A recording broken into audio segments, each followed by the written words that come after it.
Ladies and gentlemen, this is GotrBotl Sports. Matty Stickshift presents the GotrBotl Pre-Race Report. Today's show sponsored by Coors Banquet, Stand Short, Drinks Tall, The Golden Lager from Golden, Colorado.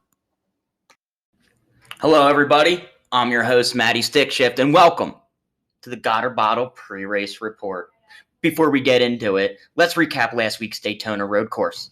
Fresh from playing with his Hot Wheels set, Purity Pledge racer Chris Bell waited for marriage to not only bang, but to win his first ever career Cup victory. Amazing for her racer who was in the throes of puberty and told his pit crew chief no, he won't go to his room. Joey Salongo proves again why he just can't seem to win this year, taking his teammate out last week and then literally can't catch a break when his brakes catch on fire. And after not being able to slow down so that Chris Bell could pass him, his crew chief said the only brake pad Joey needs is a Tampax, which I found to be reprehensibly misogynistic and morally disgusting. At the end of the day, it came down to tires. After the late caution, Chad Elliott deciding to pit for all 4 tires proved what a costly mistake that was. Had he just went with the left side, maybe 2 tires, I don't know, maybe go all-terrains, he may have won the race.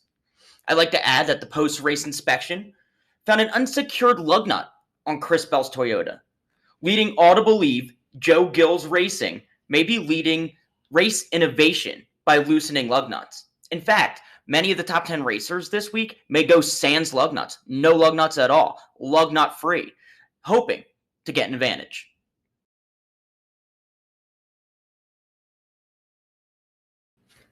Time for the pre-race report.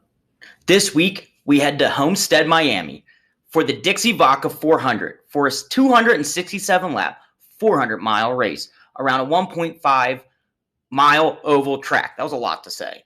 This race will feature new engine packages and more aerodynamic bodies, which, if you know me, I'm a big fan of aerodynamic bodies.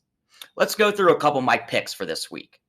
First off, Danny Hamlin leads the betting odds, but I'd work his load management this week. On a random draw, okay, NASCAR, give me a break, he sits at the pole for his 5th consecutive year at Homestead and his 6th out of 7 races there. Of those races, his results are At best, his one win here is more of an outlier. He will finish top 12, but I'd save him later for when he needs those cup points. You only get 10 uses with him. Talking starting 5, I would put creepy Uncle Kevin Harvick on your list. Taking out last year's season's conundrum of a race down in Miami, he actually performs pretty well here, probably due to his ability to manage fall-off tire use. Now, I have no idea what that means. I don't know how that works. All I know is I read that on the internet. I also know that this is a high-wear track, also because I read it on the internet. His other races here were 1st, 2nd, 3rd, 4th, 3rd, 4th. What can you say? He's like all creepy uncles. He likes bikinis and he likes vodka. And that's why he performs well down here in Miami. Buyer beware. I am super down on Martin Truex Jr. He's only had 7 top 5 finishes using the 550 horsepower package. And I don't know what that means, but packages are cool. But 0 victories. Off to a slow start and has only 10.3 average finish in 16 Homestead starts.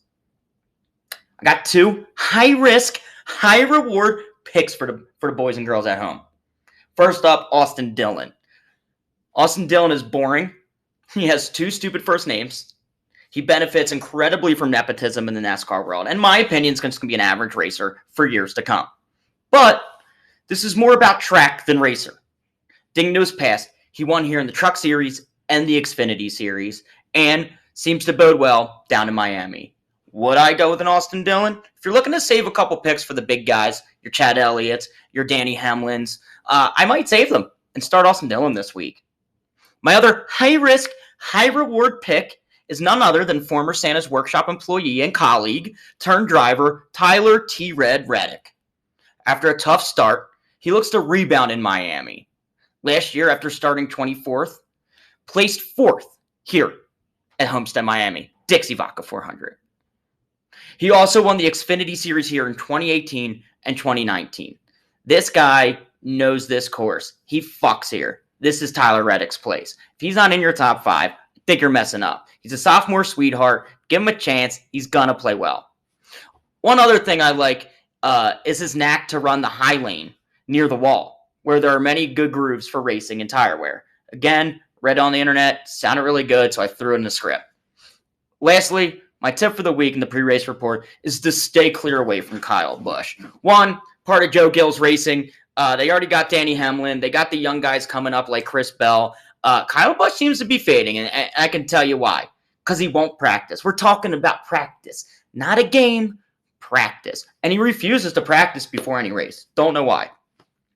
But that's it for my pre-race report. I'm Matty Stickshift, and I'll be seeing you in the group me. Enjoying GotrBotl sports content? Check out this week's episode of the GotrBotl NASCAR Fantasy Podcast. How do we explain this one on Apple Podcasts?